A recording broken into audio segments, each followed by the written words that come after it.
interviews. And coming to my extraordinary works in UPSC, public administration. So my options were public administration and psychology. So when we were writing UPSC exam, we had two options. And till now, no one has crossed my marks in public administration in India. And the top scorer in public administration with 376 marks in UPSC means that too I got in 2008 mains. Right? So, so here, as I said, I wrote all the mains in my life from 2005 to 2010, and I guided many people in my life who cracked services like 18th rank, 62nd rank. So they are very good services. And as a part of this, I know the common mistakes that we do in our prelims exam. Alright? So sincerely saying, in the entire UPSC journey, the most difficult stage is clearing prelims exam.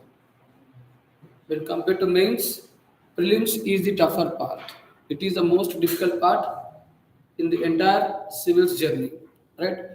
You see, 99.9% candidates failing in prelims exam.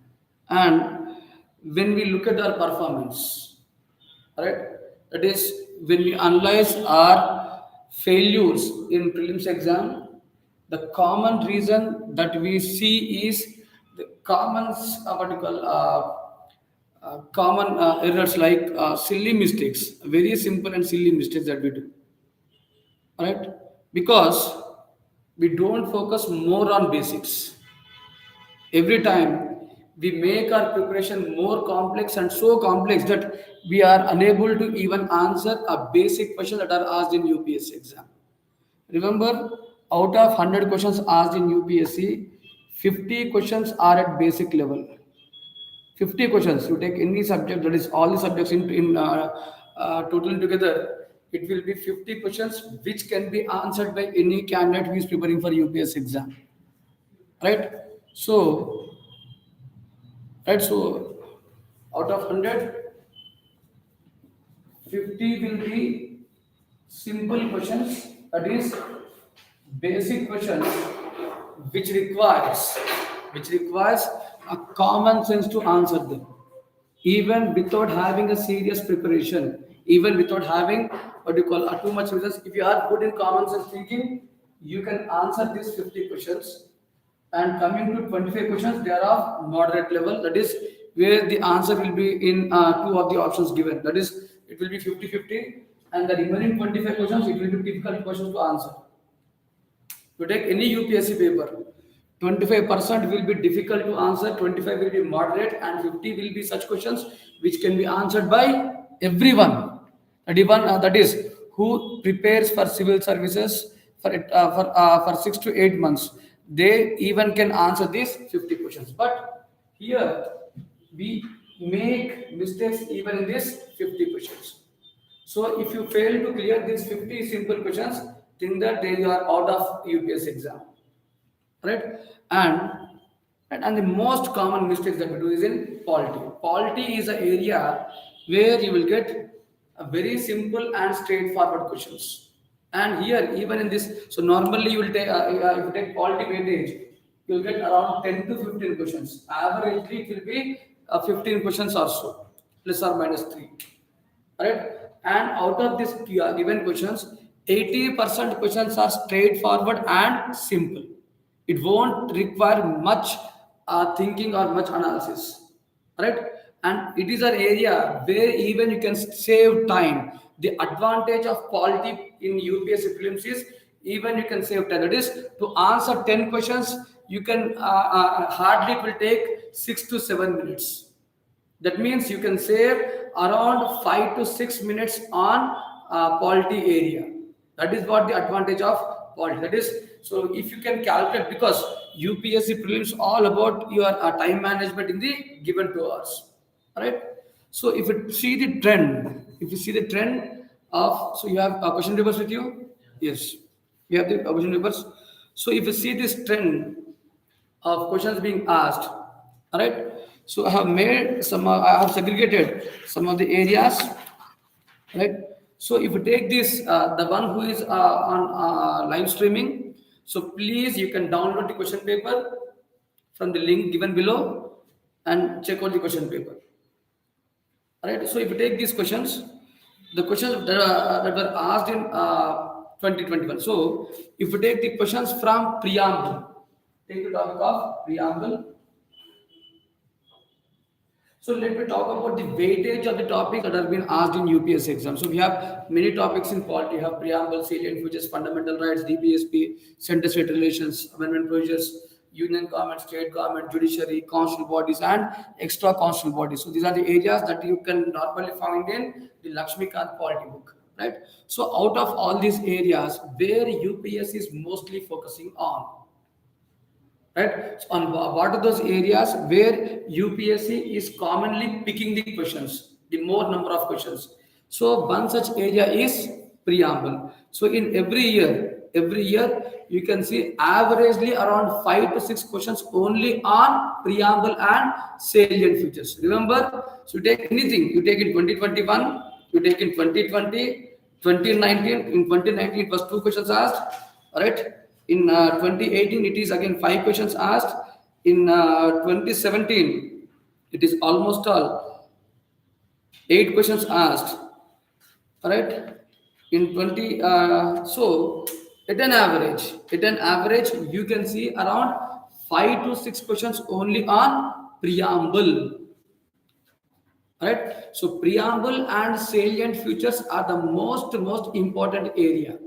Alright, so if you want to have a strategy for UPSC exam, first spend more time on knowing the basics of preamble and salient features, because you can expect around 5 to 6 questions only on these. So here, alright, I'll try to give the important areas which are normally covered in UPSC exam and the common mistakes that we do in answering the questions, right? And the sources that we need to follow for prelims exam, all right? So the first area is the first area that we should focus is on preamble and salient features. The second one is, right, fundamental rights, DPSP, and fundamental duties. Again, from these areas, you can expect around 5 to 6 questions. That means out of 10, right, out of 15 questions asked, 10 questions will be between preamble, salient features, fundamental rights, DPSP. So make it sure. Right? And another important area is union executive and union parliament. This is another area where you can see more number of questions.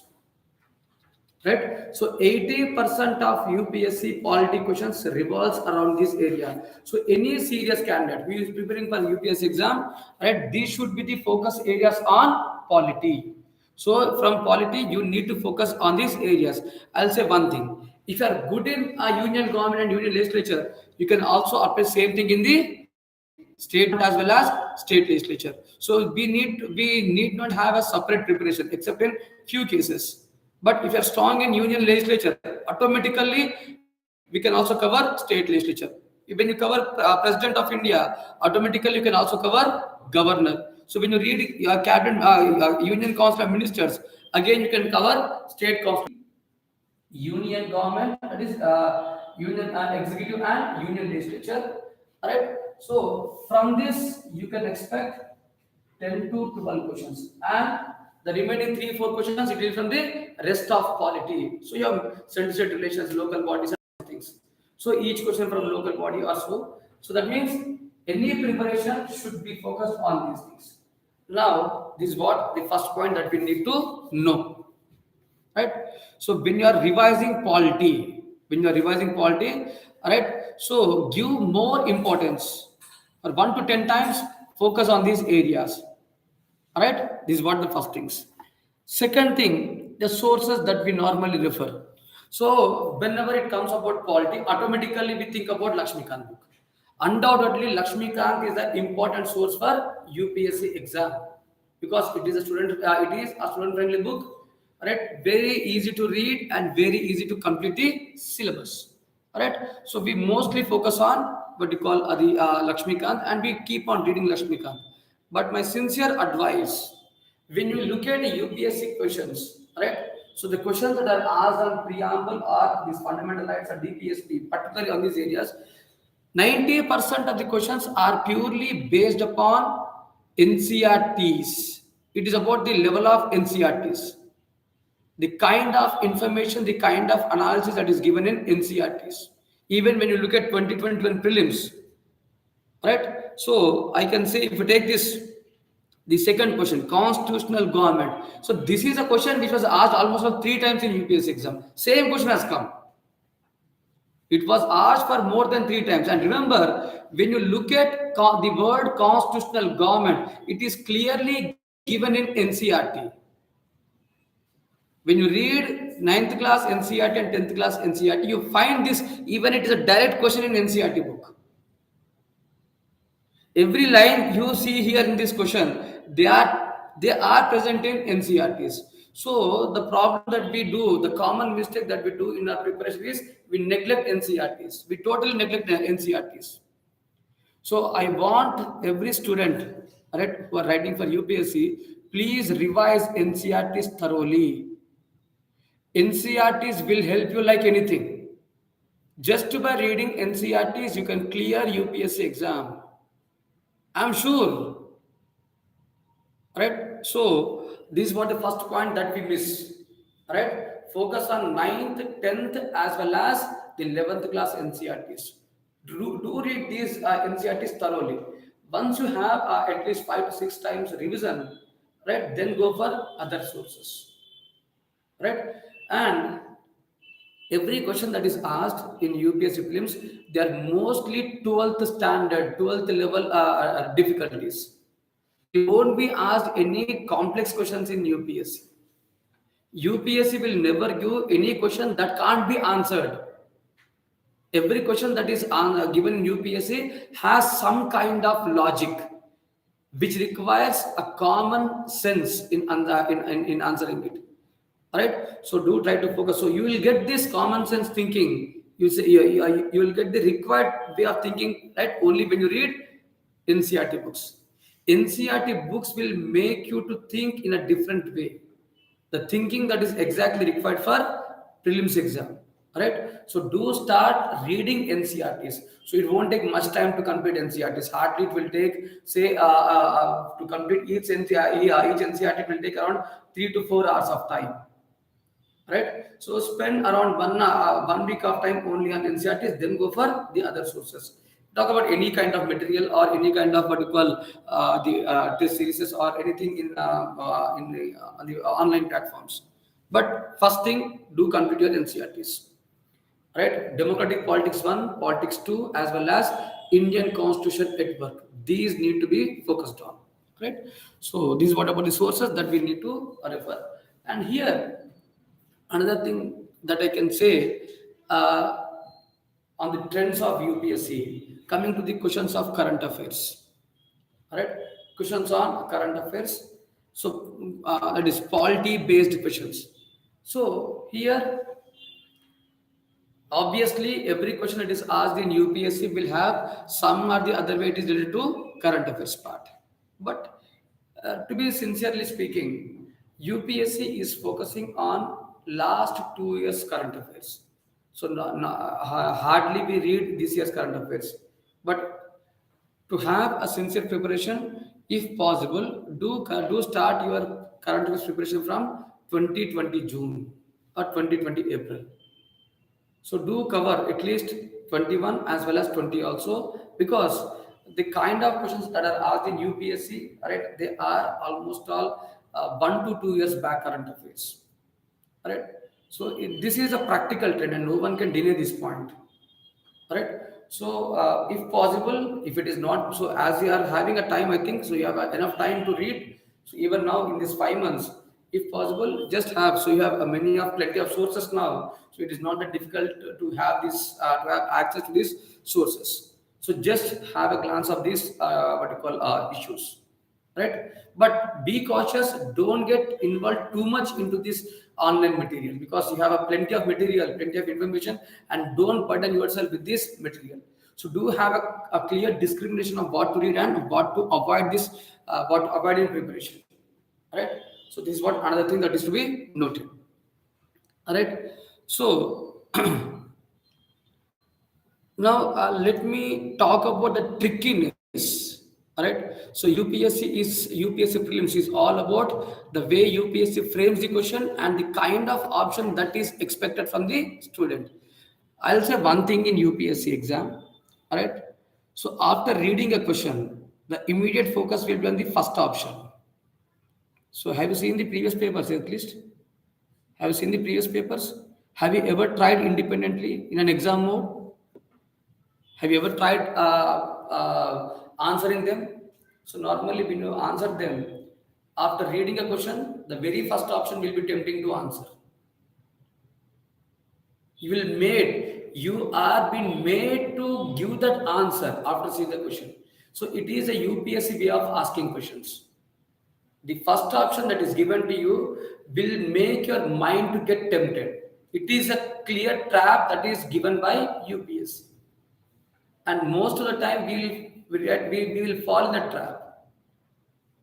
So we should be very cautious. We should control our emotions while choosing the options. The moment you see the first option, automatically your brain starts thinking about that option, and it will never allow you to think about other options. It will never allow you to think about the second, third, and fourth options. You are being limited. Your way of thinking will be limited there. That is what UPSC does. It won't allow you to be flexible in your thought process. 80% of the questions, all right, will be of that kind.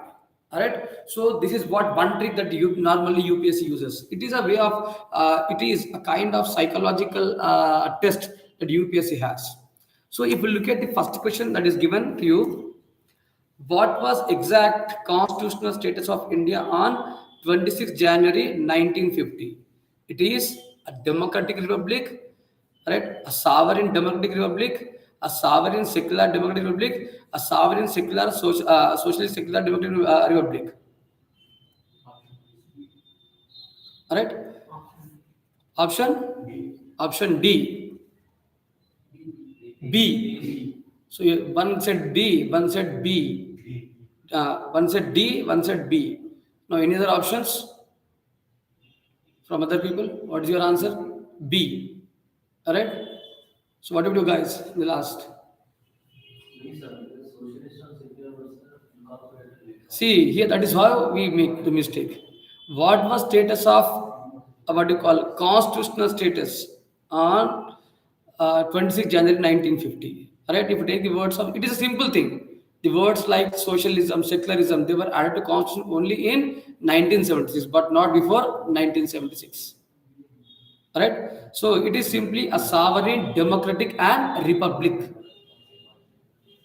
All right. So we all think that India became, all right, India enforced its constitution, all right, on this 26th January, and our constitution says that we are socialistic, secular, as well as with other words.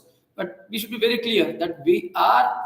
So everyone knows this question and everyone knows the answer. The problem is the way we think in that at that moment. All right. So how our brain thinks in that 1 minute time, it is a simple question, a very simple question. But the kind of mistake that we do, it is a silly mistake. So these are the kind of mistakes that we commonly do in UPSC, and UPSC wants us to do these kind of mistakes. All right. So if you take the intention of prelims exam, when you see the intention of prelims exam, the purpose of prelims exam is to weed out. It is a weeding out exam. That is an exam that is conducted to weed out the unnecessary, unserious candidates for UPSC. Those who even cannot think about a question. This is the first level of screening. UPSC doesn't want the people who can't think, who even can't read properly, who enjoys real powers. Actually, it is a government limited by terms of constitution. So what is the answer for this? Right? Constitutional government. So without seeing the option, when we see the meaning of constitutional government means those governments which are simply limited by the constitutions. Right? So constitution itself being the supreme and sovereign one, which limits all the powers of which limits all the organs of the state, not just the government. Even every organ of the state is limited by the constitution. Right. So here we are given with the term of government. Sometimes it may be changed as it is a system where legislature is limited. Now, if in place of government, if it is replaced by legislature, will it be a right option there? In the option D, if government is replaced by legislature, can it be the right answer? Yes or no? Yes, sir. All right. So whether constitutional government means a government which is having that is a nation which is having a limited legislature. Yes or no? Yes. What about judiciary? Yes. Yes or no? Yes. Remember, this is what the point is. Whenever we see the word constitution, constitution itself is the supreme and sovereign one. And every organ of the state, whether it is government or legislature or judiciary, they are limited by the constitution itself. But the point here is, as there is written constitution, judiciary has some kind of freedom when compared to the other institution, because judiciary being the guardian of the constitution, judiciary being the interpreter of the constitution, we see a judicial supremacy. So this is a point which is again important for exam. In a parliamentary system of government, who will be supreme, whether judiciary or legislature? So there is always a debate on this judicial supremacy versus legislative supremacy. Who is supreme? So judicial supremacy, because being a guardian, being an interpreter. So we don't have a legislative supremacy here. Legislature is limited. So wherever we have a constitutional governments, we have a judicial supremacy. It is a common feature. It is an outcome of the constitutional systems. Right. So these are the kind of thinking that we should have when we see the points. Right. So here, now when you see this question, is it any difficult question to be asked? Do you feel it as a complex question? No. It is a simple and straightforward question. But the point again, hurriness. Right? Anxiety when we are while answering the questions. Alright? Which one of the following in Indian polity is an essential feature that indicates it is a federal in nature? Coming to the third one. All right. So here, my intention of this class is not to give right and wrong answers. The purpose here is not to give right and wrong. The purpose is how to in the exam, right? And how to identify the common errors, the common mistakes that we make in the exam. My intention is to bring these kind of common mistakes that we normally make in our exam. So see here, success always depends only when you can avoid mistakes. Alright, so avoiding mistakes and being careful in exam is very, very important. So cautiousness is very important for success in prelims. Alright, so where we do the common mistakes. Alright, so that is what we should know now in this class. The intention is to knowing the common mistakes that we do in the exam. Alright. So after preparing for 1 year, obviously you will have enough knowledge. It is not about having knowledge. It is not about having information with you. It is how we are using, how we are interpreting the information. That is more important. Coming to the third question, which is the following in Indian polity is an essential feature that indicates that it is a federal in character. The independence of judiciary, the union legislature has elected representatives from the constituent units. A union cabinet can have elected representatives from regional parties. Fundamental rights are enforceable by court of law. So out of these four options, which one indicates the federal future of India?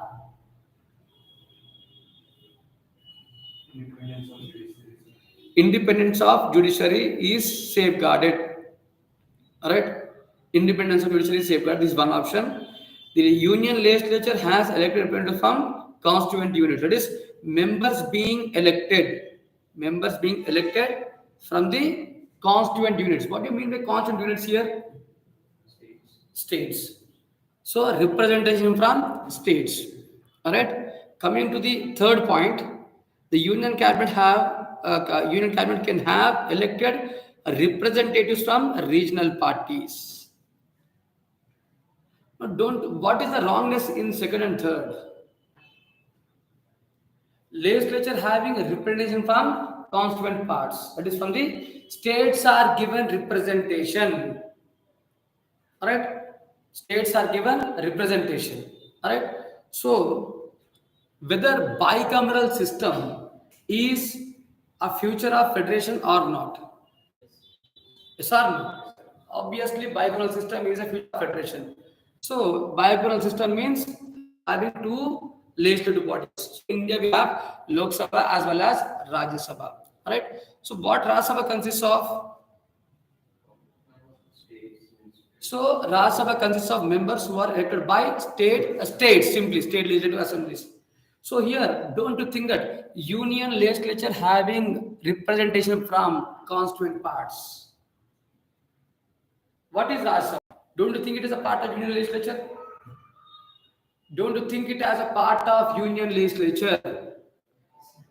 Yes or no? Absolutely, it is a part of union legislature. And this Rajya Sabha is a representative of states, a protector of interest of the states.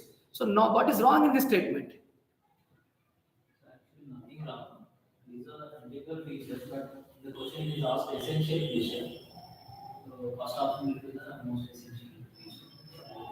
So a bicameral legislature is a feature of federation. Independent judiciary is also a future federation.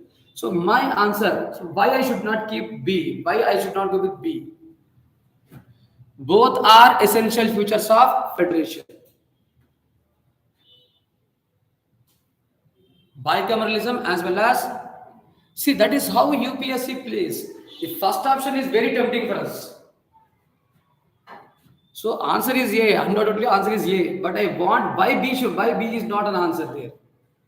Sir, even if you have one sample. See here, that is not exactly mentioned. There is no, so union, we have the word of union legislature. We don't know whether it is unicameral legislature or bicameral legislature. Have you got my point? There is nothing mentioned about the kind of legislature that is given there.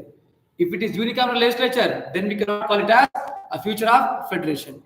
Right? So it is just a general word that is used. That is the word of union legislature. Nothing is mentioned about either whether it is a unicameral or bicameral. That is the reason why we are not going with the option B. Have you got my point? So there is nothing clearly mentioned about the nature of legislature there. Right? So that is the reason why, to avoid what we call, we can avoid this B as an option. All right? So If it is bicameral legislature is given in the B option, then it is a future of what you call federation. Undoubtedly, it is a future of federation. If the word bicameral legislature is specifically mentioned, then there is no option. Right? So we have independent judiciary as well as bicameral legislature. Right? So bicameral legislature with the right, which is having the representation from the states. Right? So if both are there, if both are present, if there is a word of independent judiciary and bicameral legislature, so out of these two answers, what should be the answer? It is bicameral legislature. First, it comes bicameral legislature. Right? So federal system means a system where there are two types of, that is, we see existence of two polities.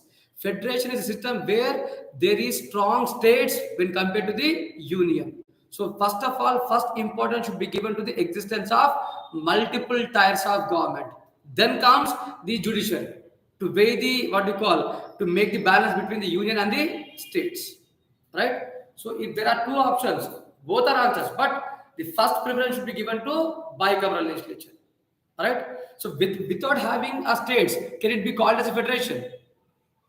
Never.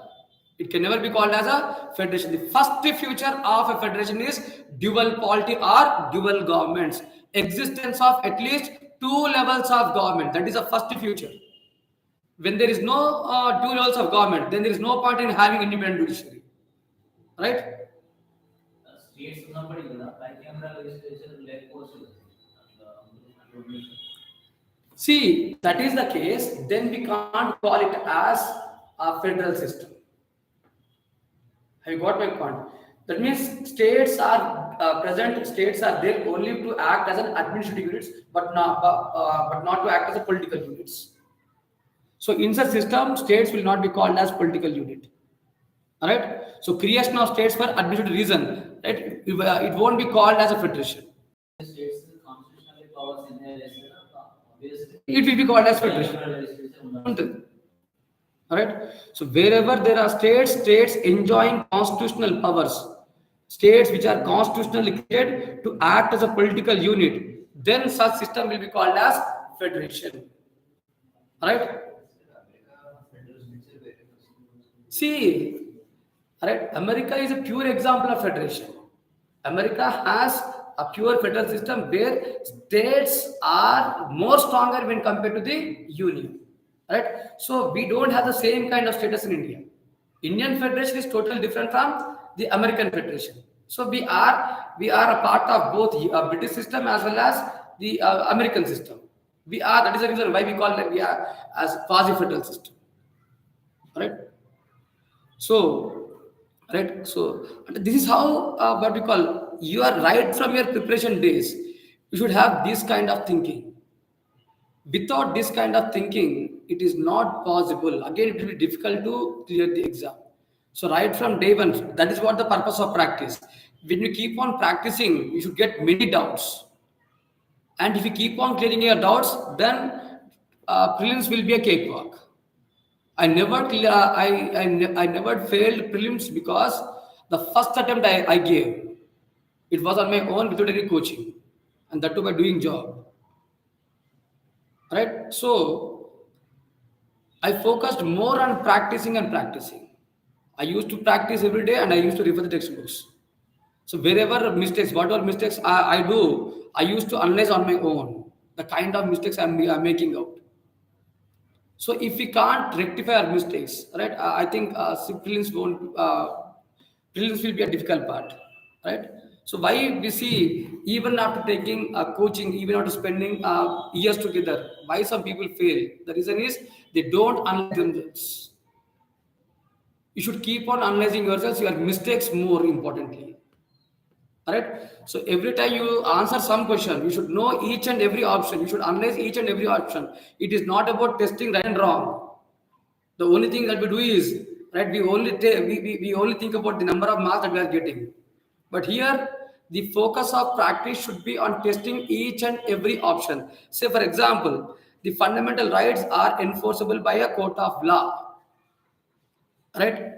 So, if I say that it is an example of constitutional morality, can it be the right option? Nowadays, UPSC is asking these kind of questions. Which of the following is an example? So, if the same kind of statements, and if question is changed as a future of constitutional morality, then what is your answer? Future of constitutional morality, future of constitutionalism,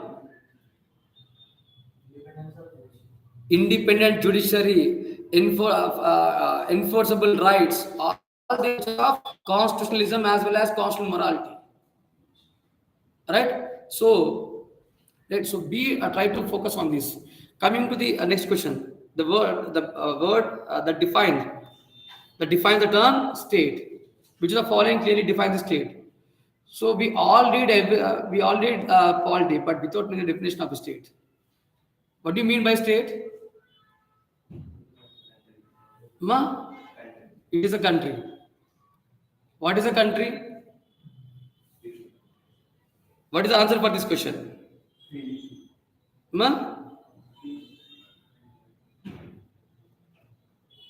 What is the answer for this question? A, B, C, D. People living in a definite territory permanently, independently. First of all, state means a political organization. It is the first word. You should have the word of political organization. So when you read NCRTs, it is clearly defined in NCRTs.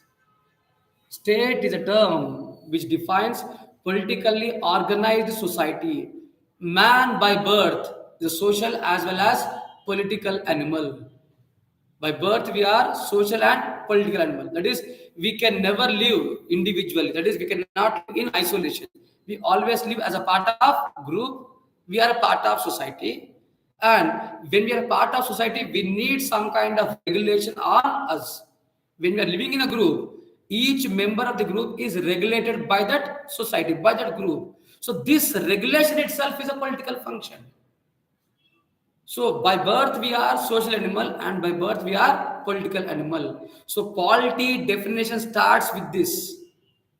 What does polity deals with? Polity deals with individual as a part of group. Polity deals with individual as a part of society. Polity is all about knowing the politically organized societies. Now who will shape these societies? It is the constitution of that group. It is the constitution of that society which will shape that political organization. So that is the reason why we talk about polity deals with polity. Polity deals with constitution.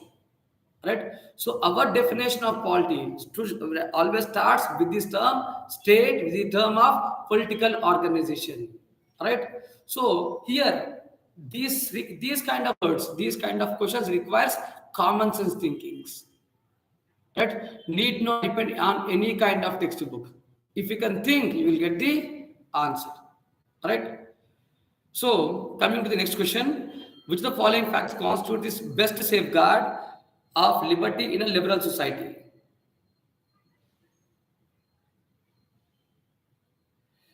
Which one will act as a best safeguard of liberty in the liberal society? Separation of powers. Committed judiciary. So option B is outright rejected. That is, there cannot be any centralization of power. So centralization of power is always danger to the society. It will create a kind of authoritarianism, right? Which is dangerous, which poses a danger to the rights of people. So what is essential to safeguard liberty? Committed judiciary, and there is another word called as separation of powers.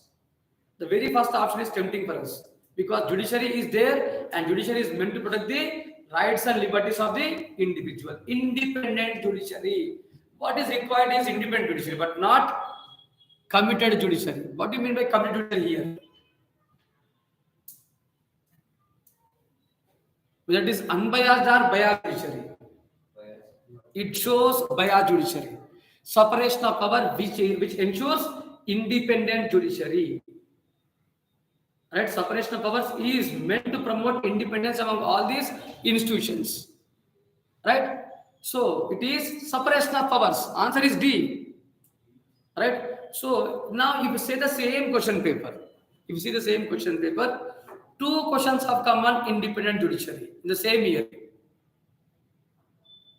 The same year, two questions have come on independent judiciary. Question number 2 as well as the question number 5. So now, what the set, what the paper set is focusing on? He picked up one area and is focusing on that area, right? And likewise, when you see UPSC question paper, you will get such type of you will get around 20 to 25 such questions where on the same areas questions are being lifted. Sometimes questions on same state in a different angle. Right? Same year in a different way. Right? Same topic in a different sense. Right? So that is how UPSC will try to confuse you. Right? Same area will be taken and 3 to 4 questions will be framed where if it is one answer in the one question, it will be the other answer in the other question. So you are made to change your opinions when you see the same question. That is how the UPSC logic goes on. Right? Right? So, how many of you gave attempts earlier? So you are the remaining are your it is your first attempt. It will be your first attempt. Okay then. Right? So even make this logic. I'll simply I'll give one example. Say I'll give one simple example. All right. Here, the same question. There was question on right to property. Right to privacy. Questions on Article 21. So, right, you have two questions on Article 21. There were two questions asked in Article 21. One is right to privacy, and the other one was on right to city. Right, I could not make this question in this paper.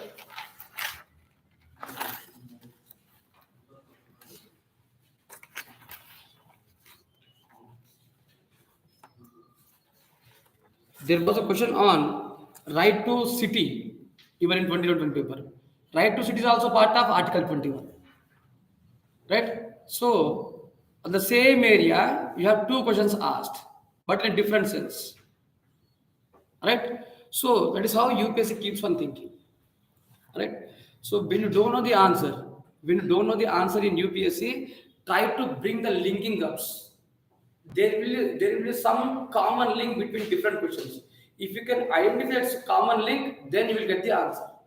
Even without having any preparation, if you can know that common link, right, it will be very useful. It will be helpful you to clear the exam. You will get the right answer. Right? Now, coming to the next question. As regards legislation, the British Parliament is supreme or sovereign, but in India, the power of Parliament is to legislate is limited. In India, matters related to the constitutionality of amendment of Act, the Parliament are referred to the Constitution bench by Supreme Court. In India, matters related to the constitutionality of Amendment Act of Parliament, they are referred to the Constitution bench by Supreme Court. Which of them is correct? The first question is on British Parliament is supreme and sovereign, but in India, the power of Parliament to legislate is limited. It is right or wrong? Absolutely correct. British Parliament is sovereign, but Indian Parliament is limited because we have a written constitution. So as we have written constitution, our Parliament is very limited. And remember, this is an area where every time you see a question, every time you will see a question on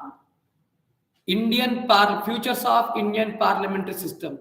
Without this area, there won't be UPSC question. There won't be UPSC question paper without a question on futures of parliamentary system. Remember, futures of parliamentary system, futures of federation, salient futures, fundamental rights, union parliament. Right? They are very, very, very important for exam. So you need to read everything. Right. So by the end of this session, you will try to give some of the important areas where you need to focus, and normally once in 2 years you will have these questions. Right. So first statement is absolutely correct. Now second statement, the constitutionality of Amendment Act should always be referred to a constitution bench by the Supreme Court. The second one is right or wrong? Whether it is mandatory to refer a constitutional amendment act to the bench of Supreme Court. Right? So why Parliament will refer? What is the point in referring to Supreme Court? Parliament will never refer to anything. Parliament will never refer anything to the Supreme Court. It is Supreme Court that will come into picture only if it violates Constitution. Right? So, if the laws made by Parliament are inconsistent with the Constitution, it is only then the Supreme Court will come into picture. That is, there will be judicial review if there is inconsistency with the Constitution. So, can you mention the article that declares this, that talks about inconsistencies? Which article of Indian Constitution says that law made by Parliament should be consistent with the Constitution? Article 13. It is Article 13 that deals with consistency of laws. Article 368 is about procedure for amending the Constitution. My question is, laws need to be consistent with the Constitution. and if they are not consistent, then they will be declared as ultra vires or void. So the constitutional judicial review will come only if they are inconsistent. So every law that is made by Parliament need not be referred to Supreme Court. No Constitution Amendment Act can be referred to what you call Supreme Court. Right? So it is Supreme Court which will come into picture if the laws violate the Constitution. Otherwise, there won't be any kind of interference by Supreme Court. Right? Ma?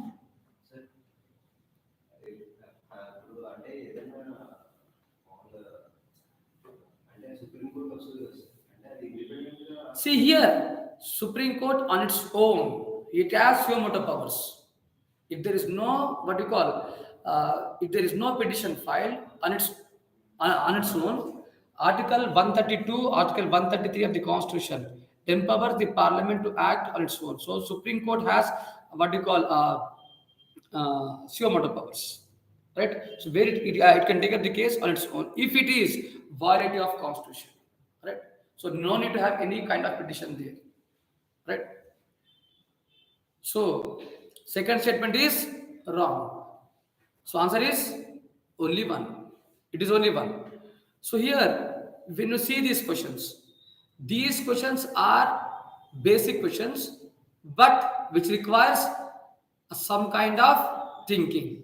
You need to know the reasons for each and every statement. So it is blind reading will not help you. So when you are preparing, so whenever you read some point, be cautious and try to know the exact reason behind that statement. Why a particular statement is given, and what is the meaning of the statement, and why that statement is given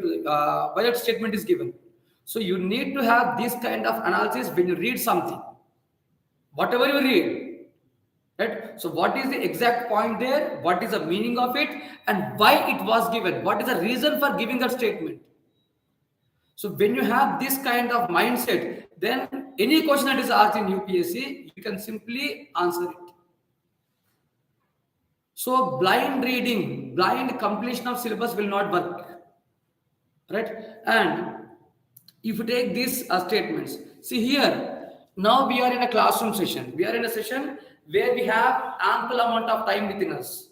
We have adequate time here, right? And we are spending almost all 2 to 3 minutes, average 2 to 3 minutes for each question. But if you go to exam setting, you can't spend even more than 40 seconds there.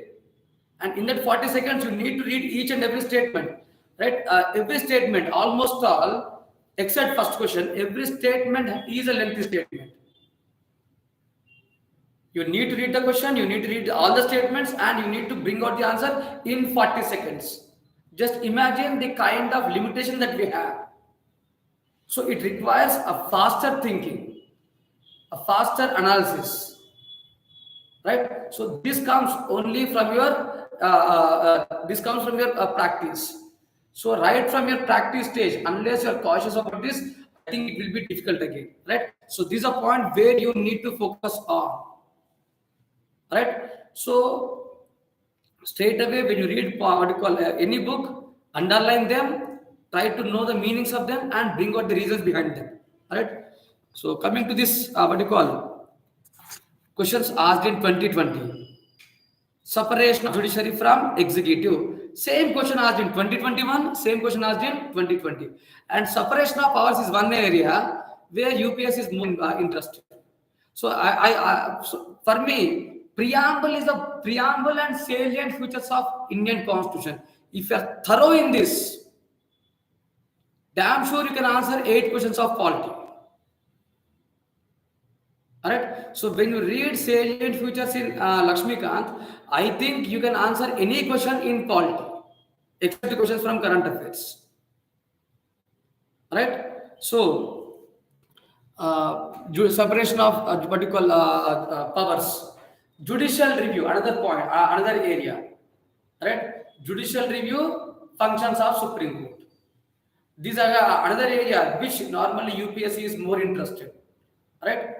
And nowadays, in the last, 5 years, I was not seeing questions on budget or money bills or these kind of things.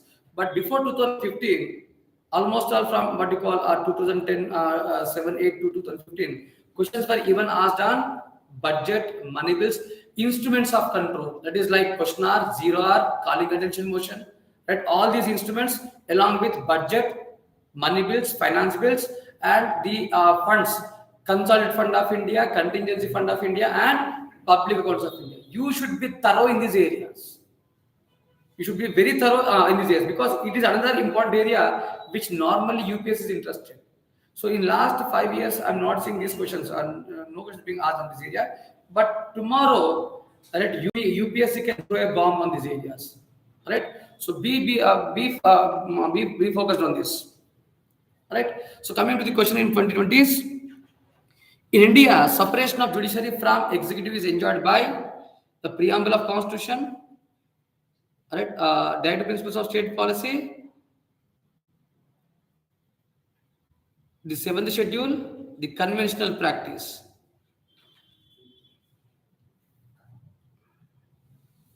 Separation of judiciary. Separation of judiciary from executive is enjoyed by DPSP. What is that article? Article 51. 51, 50, yeah. 50 or 51? 49. What is the article that deals with separation of executive from judiciary? What is the article that deals with promotion of international peace?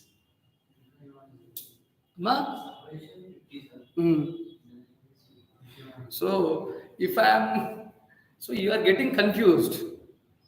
All right, this shows that you are not strong in all these areas. All right, if I say it as 51, you are coming with me. All right, so be balanced in your preparation. Right, it requires much of attention.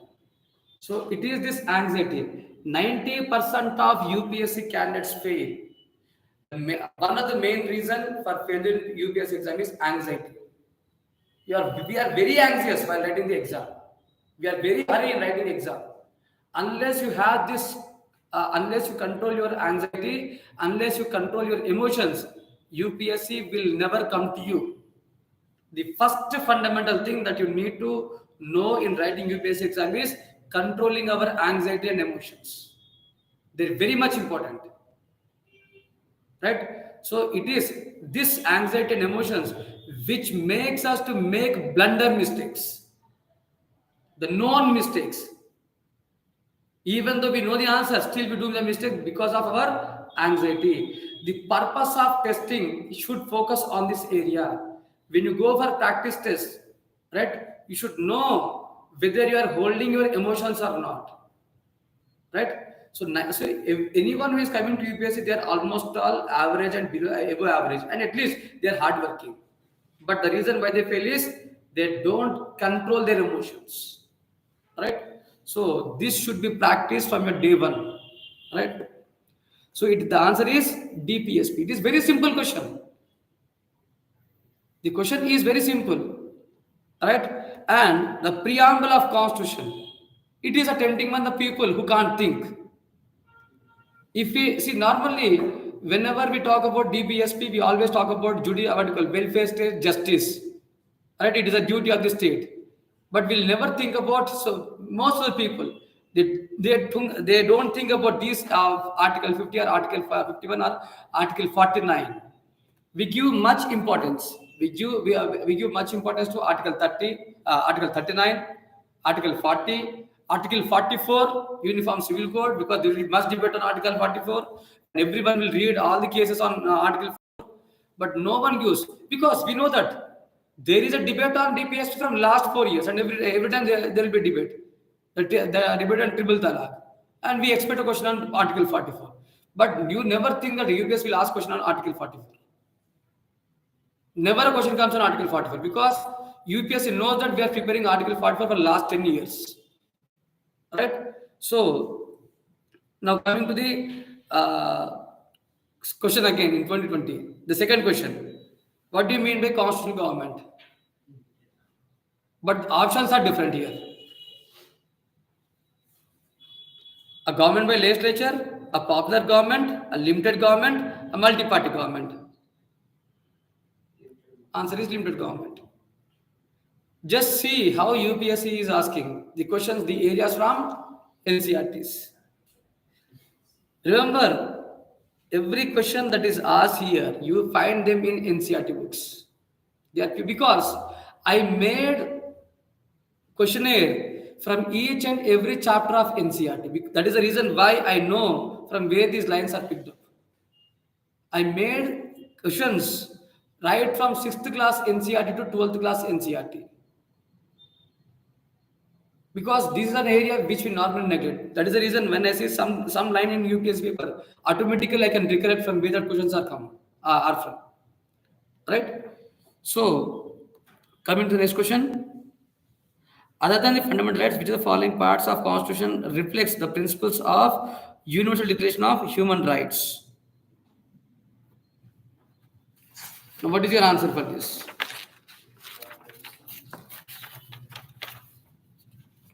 Don't you think that fundamental duties will not reflect the importance of human rights? Will it reflects or not? Whether it is 1 and 2 or 1 and all the above? All the above. Right? So now next question. A parliamentary system of government is one which, right? A parliamentary system of government is one which all the political parties in parliament are represented by government. The government is responsible to the parliament and can be removed by it. A government is elected by people and can be removed by them. A government is chosen by parliament but cannot be removed by it before completion of its fixed tenure. What is the answer for this question?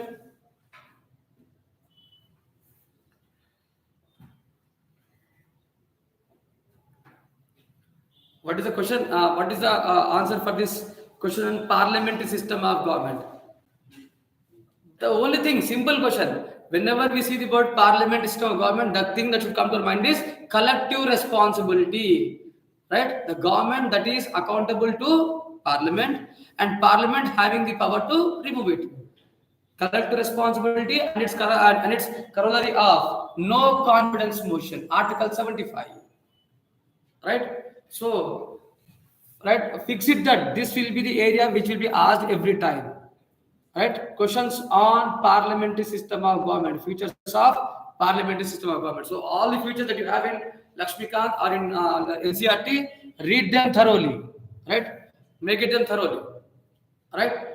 So, a parliamentary system of government is nothing but a government that is answerable, accountable to the parliament.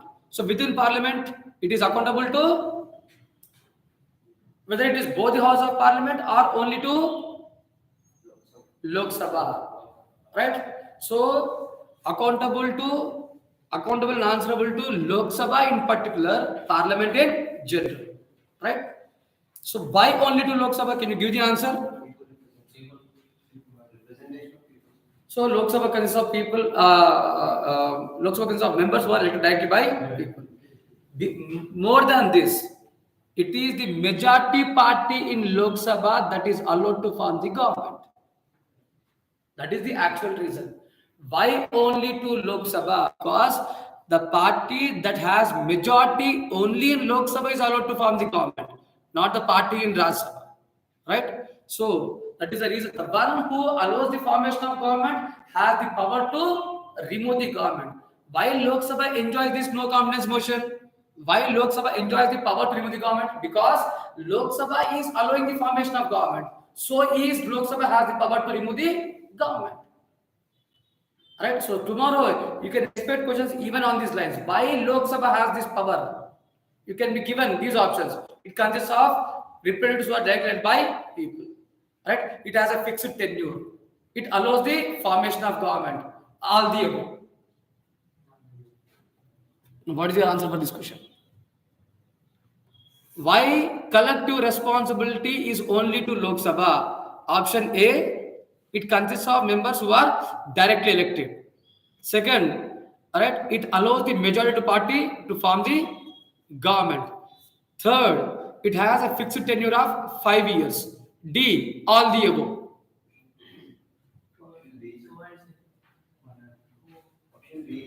Option B, option C. Right? So 90% of the candidate will answer will go with the answer of option A, because I'm teaching this polity for last 13 years. Whenever I ask this question, everyone gives the same answer. They say that Lok Sabha consists of members who are directly elected by people. This is the common answer which I get everywhere. Wherever I teach, the same answer. That means this shows the mindset of an aspirant. This shows the mood of a candidate. The answer is the majority party allowed by Lok Sabha to form the government. That is the actual reason. And sometimes even when I ask a question on dual membership, even they get confused. Ministers having common member, ministers being responsible to both Lok Sabha and Raj Sabha. That is what the common answer that I get. What do you mean by dual membership? Common membership to both legislature as well as executive. That is what the meaning of dual membership. But 90% of the students are making mistake in this area. This is a common error which I have found. Right? So do find. These are not a difficult to learn. This is only what you call a mistake of oversight, or what you call a negligence. We say that we know everything. When we are asked to talk about the features of parliamentary system of government, we list out all the features. But when it comes to the actual meaning of each and every word, we will stumble there. We don't know the actual meaning of each and everything. Nominal executive, real executive, dual membership, collective responsibility, leadership role of prime minister, majority party rule. These are different features of parliamentary system of government. Alright? So majority party rule means whether majority party in both the houses or majority party only in Lok Sabha. It is only in Lok Sabha, not both the houses. We never regard Raj Sabha into picture in the formation of government. Alright? So this is what. So these are the things which requires attention. Alright? Now coming to the next question. Which part of the Constitution of India declares the ideal of welfare state? Which part of the Constitution of India declares the ideal of welfare state? DPSP, Fundamental Rights, Preamble, 7th Schedule. Why not Preamble? Now, what Preamble deals with? What Preamble says?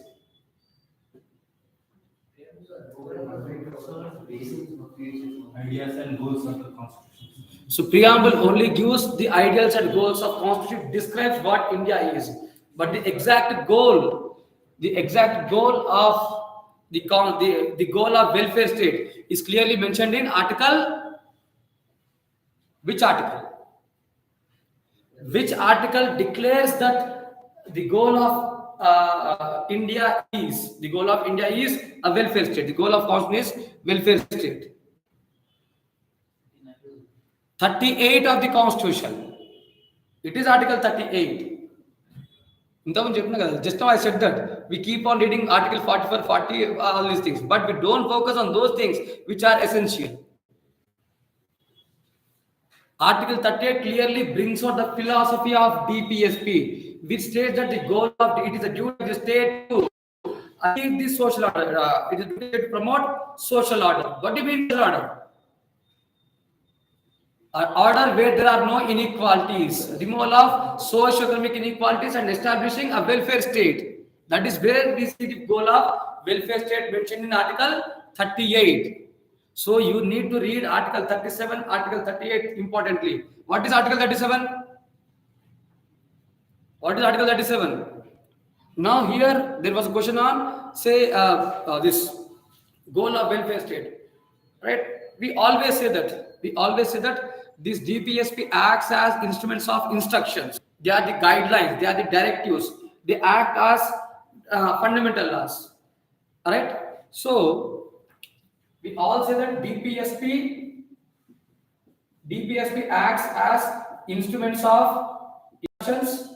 They act as guidelines. They act as fundamental law. They act as directives. Which of these words is mentioned in the Constitution? Which of these words is mentioned in the Constitution?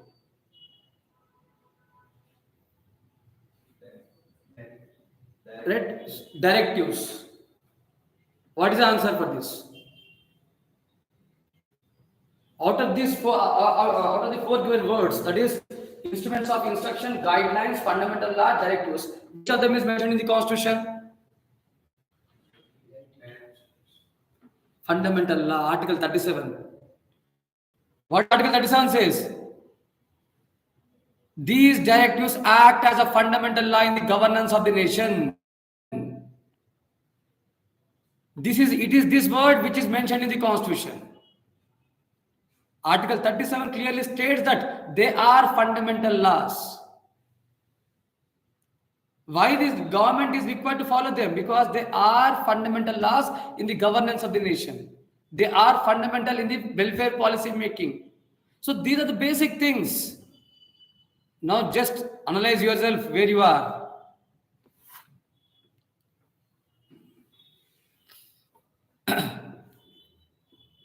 So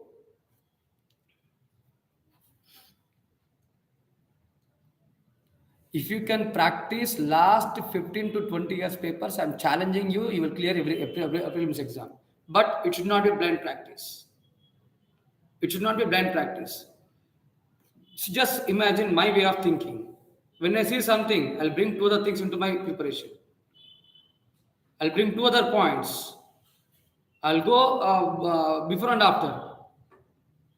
So this is the kind of preparation that is required for UPSC.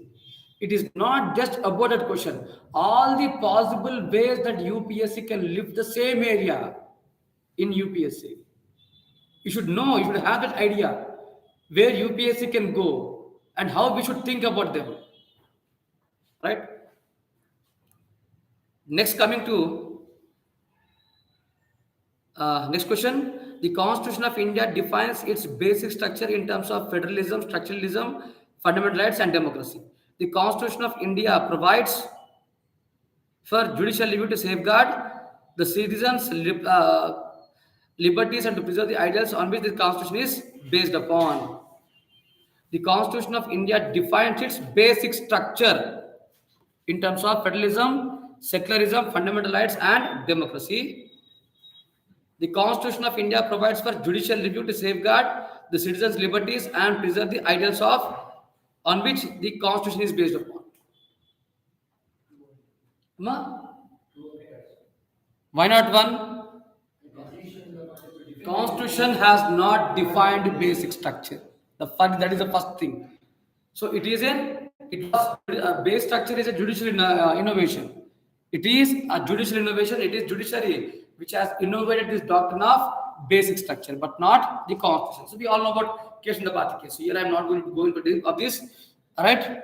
The Constitution of India provides for judicial review.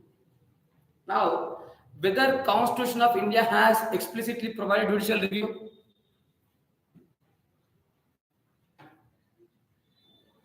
Whether do we have the word judicial review explicitly mentioned in the Constitution? Never. It is an implied meaning of Article 13. It is just an implied meaning of Article 13. So Constitution of, see, when you say that the first statement is wrong, how we can say that Constitution of India provides for judicial review? How we can justify the second statement? When first one is wrong, how you can justify the second one? How can we say that Constitution provides for judicial review of the safeguard, judicial duty safeguards? That is the reason why we are not accepting the first statement. First statement is outrightly wrong. Right? So my argument is that even second statement should also be wrong. They are safeguarded. Fundamental rights are safeguarded. They are guaranteed by way of Article 32. Right? So here, judicial review is by way of Article 32 there. Have you got my point? I don't agree that Constitution of India directly has provided for judicial review.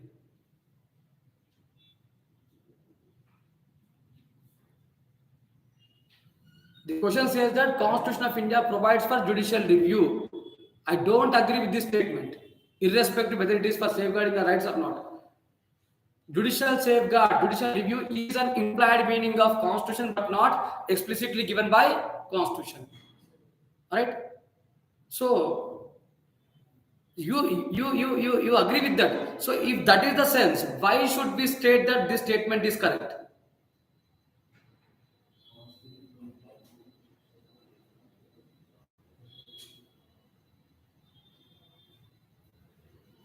See, this is what the hairline difference. These are the ideals or ideals. See here, preserving the ideals, they are secondary. Whether it is safeguarding rights or safeguarding constitution, or it is not. It is secondary tag for me. The prime line is it can be anything next to that word. It can be anything next to this word of judicial review. Right? So whether judicial review question is simply instead of asking the word judicial review is correct or not, there was a line that made. So the answer here is there can be two answers. One is second statement is wrong. Second statement is wrong because we don't have judicial review directly given by Constitution of India. It is an implied meaning. Or else, as we don't have the word directly defined, then in an indirect sense we can say it as a right answer. So it can be right or wrong. It can be both. Now in this kind of situation, how to answer these kind of questions? Strictly speaking, it is wrong statement. Strictly speaking, it is wrong statement. But if you have a general and a loose meaning to it, then you can accept the statement. Now, what to go with the stricter meaning of Constitution or loose meaning of Constitution?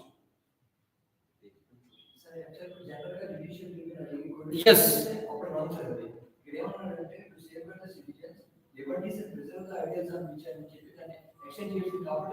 See here, the point here is safeguarding the citizens of liberties and preserving the ideals. See here, it is a line that is meant to confuse us.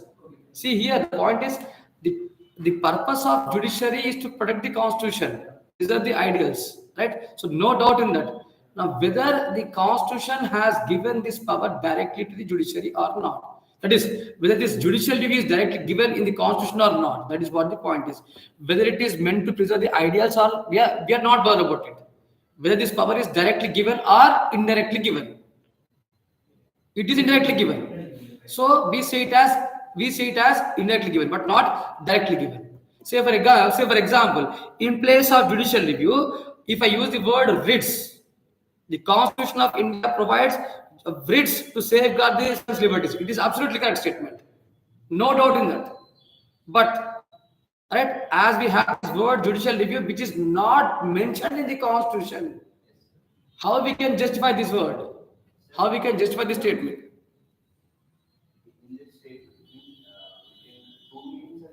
That is what I am saying. There are two meanings. Generally speaking, it is right. But strictly speaking, it is wrong statement. To preserve the ideals of which are the ideals in the Constitution outside the Constitution. Yes. To preserve the ideal constitutional ideals. See here, I accept your point. I accept that the purpose of this judicial review is to preserve the Constitution and ideals of the Constitution. There is no doubt in that. My point is only on one word. That is the word of judicial review. I'm not interested in the purpose of judicial review. The purpose, it can be anything. I'm interested only in the word of judicial review. Right? So, after the class, I'll explain in Telugu also, so that you can understand. See, now this is what the discussion. This is where you can have a divided answer. You can have divided answer. Some will go with both, some will go with two. And if people like me, I don't accept both. Because strictly speaking, both are wrong. Right? Judicial review is a judicial innovation. Basic structure is a judicial innovation. In which case, judicial review was innovated by Supreme Court? Judicial review. For the first time, in which case Supreme Court brought the concept of judicial review? A.K. Gopalan case. Basic structure. It was base structure was in Kesindra Bharati case. It was in A.K. Gopalan versus State of Madras case in 1951. For the first time, the Supreme Court has used the word of judicial review. Champakam Tornation. It is after this A.K. Gopalan, but the concept of judicial review came from A.K. Gopalan. Right? So it is from then we started using the word judicial review, and before that we don't have the word judicial review. Right? So it was in that case, right, the arrest and detention of A.K. Gopalan was justified by using the law of Parliament. That is the procedural reasonableness, reasonability of restrictions imposed on the rights of individual. And it was in the name of reasonability, judiciary has intervened, particularly it has reviewed the nature of restrictions imposed on rights of individual. So here, just I want to say that now you can also use this point. In the first statement, it was basic structure. Second statement was about judicial review. Basic structure was given in Kesindra Bharati case. Judicial review was given in A.K. Gopalan case. All right.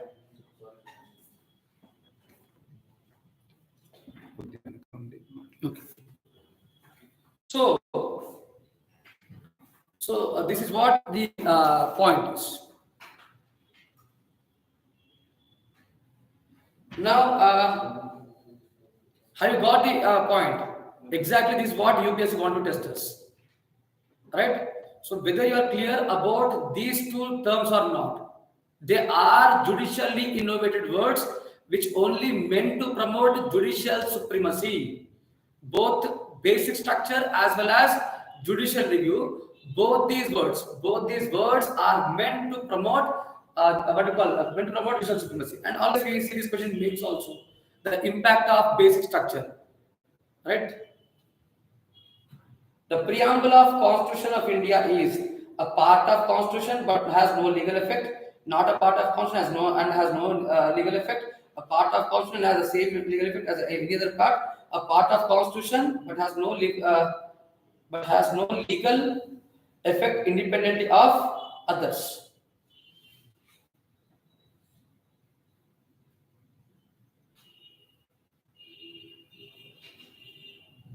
What is the right answer for this? A part of Constitution and has a legal effect. So, the answer will be either in A or in D. Just imagine whether preamble is self-enforceable. Right? It is not self-enforceable. It requires a law to be enforced. It is not a self-enforceable part of Indian Constitution. Right? So it is a part of Constitution. It has a part of Constitution and has no self-enforceability.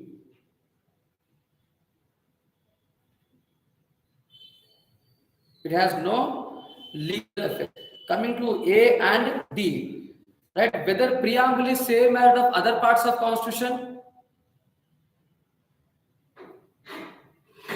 whether preamble is same as the other parts of Constitution. Other parts of Constitution are self-enforceable, but preamble is not self-enforceable. Though it is a part of Constitution, it is independent of other parts. It is independent of other parts. Answer is D. A part of Constitution has no legal effect. A part of Constitution but has no legal effect. Effect independently of other parts.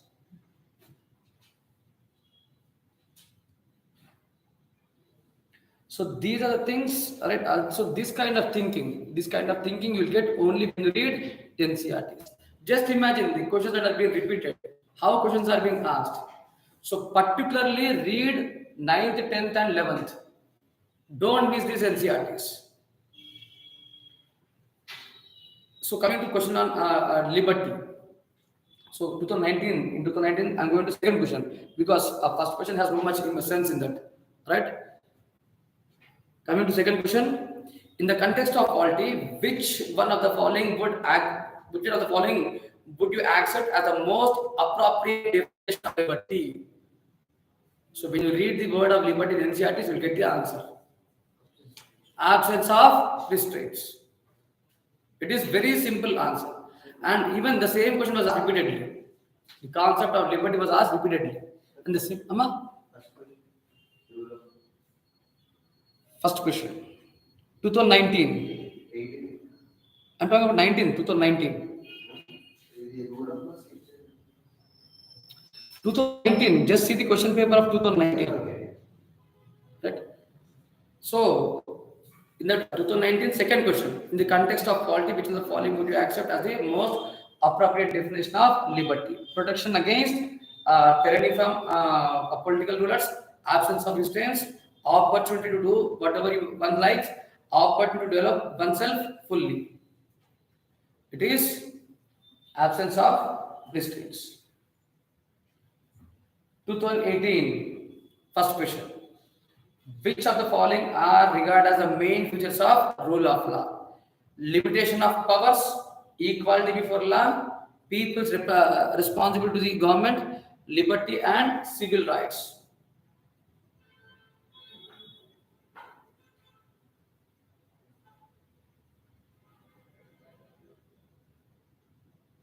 What is the answer for this? 2018 first question. Which one of the following are regarded as the main features of rule of law? There are three important features of rule of law. I'll write on the board, and from that you can just imagine the guess the answer. The first feature is equality before law. Second feature is absence of arbitrariness. And third feature is primacy of rights of individual. So these are the three features of rule of law as given by APPSC. Alright? So now what is the answer for this question? Limitation of powers. So we don't have this word in these three elements. So what do you mean by arbitrariness? Every act of the state should be according to the law. So government to act, it should have a law. So this itself is a limitation. Absence of arbitrariness. And here, primacy to the rights of individual. So here, do state has discretion? Do government has discretion, right, in exercising its powers and authorities? Do state or government or executive has a discretion in exercising its powers and authorities? No. In what way they are limited?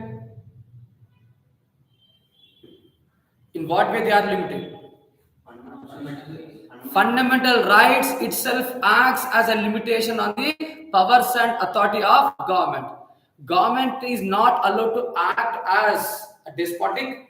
Government cannot become tyrannic, right? Because there is a limitation, primacy to the rights of individuals. So itself acts as a limitation on the government. The power of government is limited by fundamental rights. Why we say fundamental rights as a rights which have a negative character? Because they are against the state. They act as a limitation on the state. That is the negativeness of fundamental rights. So fundamental rights are always given importance. So the answer, so limitation is there, equality is there, liberty and civil rights, right? So liberty and so 1 and 2 should be there, definitely. Your answer should have 1 and 2. So, right, and 3 should be avoided. So answer is A or C. 1, 2 and 4. Not even A.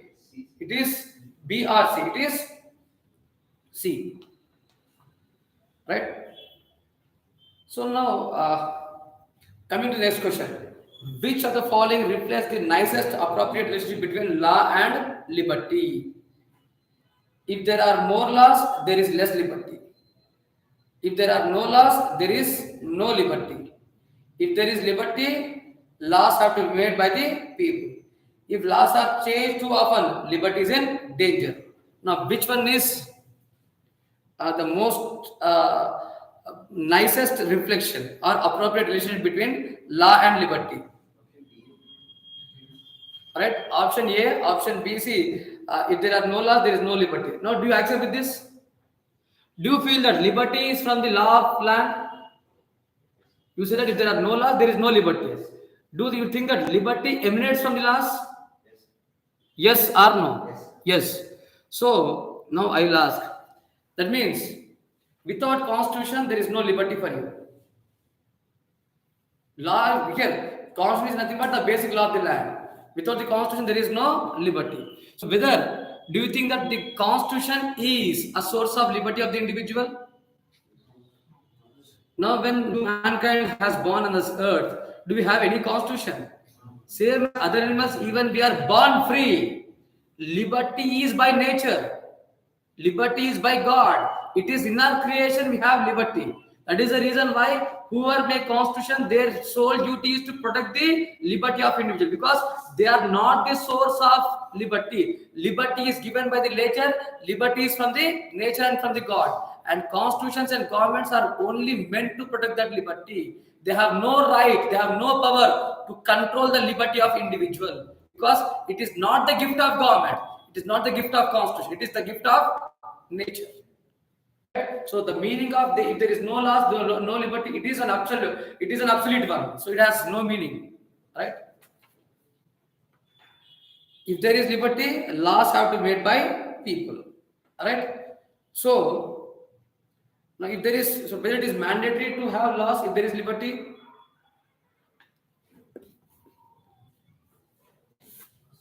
whether it is mandatory to make laws, if there is liberty. Now, ask one question. If there is a chance of misuse of liberty, so when you have liberty, you have every chance. So you can do whatever you want. Alright? So there is every chance of misuse of liberty. Now, in that case, we want laws. Now, who should make laws? Alright? It is by the institutions which are elected by people, not by people themselves. It is by people's. So statement C will be correct if it is by, if you have the option of government or parliament there, by state there at least, right? So now we can rule out C also. If there are more laws, there is less liberty. It has no meaning, right? So laws are not only meant to control liberty, right? So laws are not just meant to control liberty. So that is, having of more laws, right, will have what you call having less liberty is again a meaningless statement. The most appropriate answer in this question is, if laws are changed often too, liberty will be in danger. It will create a kind of confusion. Alright? So multiple laws. So one and A and D has relation. Multiple laws will create a danger to the liberty. It will create a kind of chaos, right, in the society. Right? So the most appropriate answer for this question is D.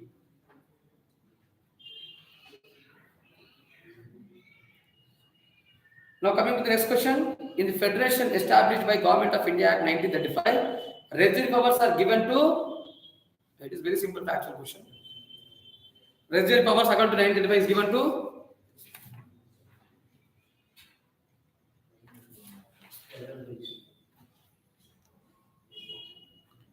according to 1935 Act, who enjoyed residual powers? Governor General. It was actually Viceroy. That is Governor General.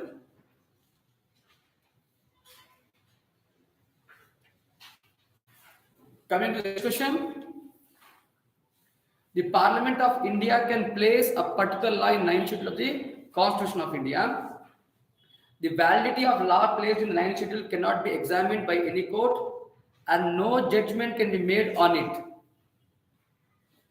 Which of the following above is correct?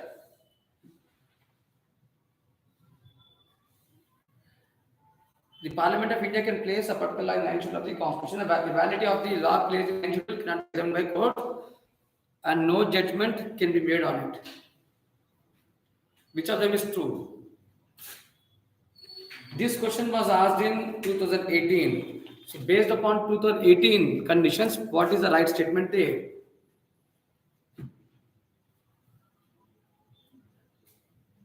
There is one including one particular region said that even laws which are included in 9 can also be amended. Yes, absolutely. It was in IR Coelho case. It was in IR Coelho case. Supreme Court held that any law, even though they are mentioned in 9th schedule, if they violate fundamental rights of the citizens, they can be open judicial review. That is, courts have every power to review the laws made by Parliament, even if they are in 9th schedule, if they violate fundamental rights. So this was the judgment given by Supreme Court in IR Kohilo versus State of Tamil Nadu case. So before this case, there was immunity given. Before this IR Kohilo case, there was immunity on the last mentioned in 9th schedule. But after this judgment, even the laws of 9th schedule are open for judicial review. Alright, that is the reason why I'm asking to. I was mentioning this timeline. In 2018, it was open for judicial review. If it is before 2011, definitely they are immune from judicial review. Alright. It was in IR Bureau case. Remember, even UPSC has asked this question for 12 marks in UPSC mains exam. In 2013 or 14 mains, I think. Question directly came on Supreme Court judgment in IR Kohilo case. So question came in mains and later the same question was asked in prelims. Right? So answer is both 1 and 2.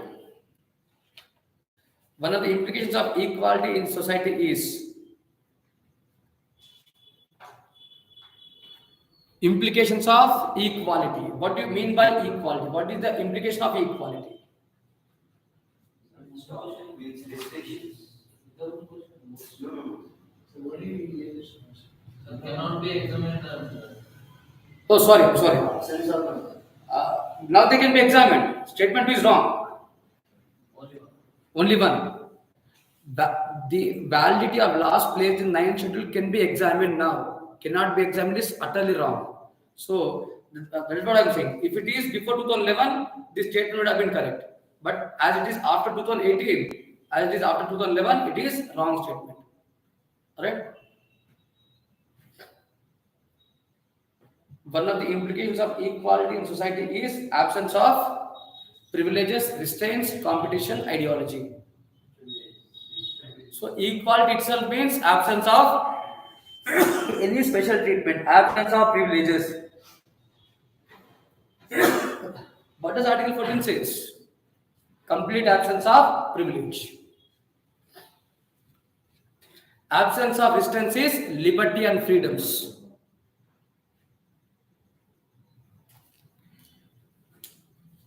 So next one, the mind of makers of Constitution of India is reflected in preamble simplification. The main advantage of parliamentary form of government. Now, without seeing the option, give me the answer. What is the main advantage of parliamentary form of government? Without seeing the options, give me the answer. The same question which has been asked even previously also. Responsible government, responsible and accountable government. Now check the answer, whether do we have this option or not. That is the main advantage. Executive legislature work independently, continuity of policy is making, executive remains responsible to the legislature. Head of the government cannot change without election. What is the main advantage? C. So do we have this option or not? First, let us think about this. So when definitely you will get this question even in the futures, right? So whenever a question comes, always remember this point of accountability and control and check whether the words are there in the options or not. Democracy is superior. It is a direct question in NCERT. You have this word, why democracy is superior, right? Democracy superior virtue lies in the fact that it calls into activity the intelligence and character of ordinary men and women, the methods for strengthening the executive leadership, a superior individual dynamism and vision, a band of dedicated workers. The advantage, the superiority of democracy lies in and the intelligence character of ordinary citizens, the methods for strengthening executive leadership, the superior individual dynamism and vision, a band of dedicated party workers. Now I got, what is the answer for this question? A or B? B. How many seats has B? Do raise your hands. How many seats has B? 1. C good on the answers. Do anyone with C? C or D? Ever lera? So answer is B. Democratic politics 1. Right? Merits and demerits of democracy. You have a separate what do you call points in that. Right? So just now, which of the following objectives? Even the same question was asked even earlier also. So, which of the following objectives is not embodied in the preamble of Constitution? Liberty of thought? No, this is again an NCERT question. We have these words directly near NCERT. A side, what you call, for every chapter, and besides on the left hand column or right hand column, you will be having some kind of words. So it is there in that box. Liberty of thought, economic liberty, liberty of expression, liberty of belief, economic liberty. Right? Of course, they are very simple questions, but let's see how UPSC is focusing on NCERTs. Next question, which of the following is not a feature of Indian federalism? It's the same question which was asked earlier also. Same options. There is an independent judiciary in India. Powers are being clearly divided between central states, right? Which is not a feature of Indian federalism. The federating units have been given unequal representation in Rajya Sabha. It is a result of agreement among the federal units. Which of them is not Indian federation? D, right? So we are holding together federation, but not coming together federation. Yeah, that is Indian Union is divided into what do you call different states. That is what the difference between Indian Federation and American Federation. American Federation is an example of coming together federation, right? Where different units came together by an agreement to form the nation of United States of America. Right? In India, it is different. It is quite opposite to it.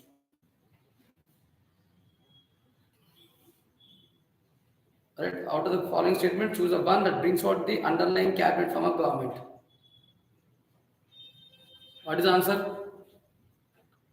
Parliamentary form of government, cabinet form of government. The one word, accountability and responsibility. The option that has these words, it is the right answer.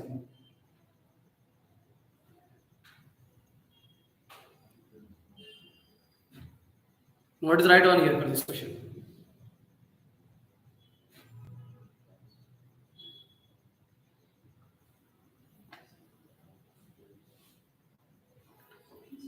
Option C, undoubtedly, there is no need to think about this. Once you see the word of collective responsibility, there itself we should reach the answer. Right? So this is what about the questions on preamble, salient features. So now, when you see these questions, what kind of questions that have been asked in UPSC? So what is your feeling after seeing these questions? Most of the questions are basic. They are at very basic level. The only thing is, it is a two-line questions. Most of the statements are two-line in nature. They are lengthy in nature. And because of this lengthiness, we are made to think. Questions are straightforward and basic, but we are made to think by increasing the length of question. That is how UPSC tries to fool us. So if you have enough patience, right, to read each question right thoroughly, then if you have the patience, I think it won't be difficult to answer the question. So always try to show your patience and don't be anxious while answering the questions, right? And every question they are at basic level, which you can get them from NCERTs. No need to have headache preparations. Never make your preparation complex. Once you keep on reading each and everything in the market, I think you will never clear prelims exam. Read the simple basic books for more number of times. And I would like you to practice last 30 years question papers. Keep on practicing them, revise them, and think about the questions that are asked. The style the UPSC is using, the kind of twist that UPSC is using. Right? So when you see this question paper, right, we see at least two statements in the question having similar options with one word difference. In each and every question, you see two similar statements. That means answer will be in the two statements. Simple logic, my logic. If you don't know the real answer, the statement which is lengthy, give that answer. The statement which is lengthy in nature will be the answer. Say for example, if one statement has 3 words and the other statement has 4 words, then 4-word statement is an answer. This is what in the last case. If you don't know the answer, this is the trick that you should follow. Alright? So the first option will be simple statement. The third or fourth option will be lengthy statement. First option is meant to fool you, and the real answer lies in the third or fourth statements. So this is how UPSC will frame the options. Right? So they use this logic in your last chance. So when there is no chance of answering the other statements, then use this simple logic.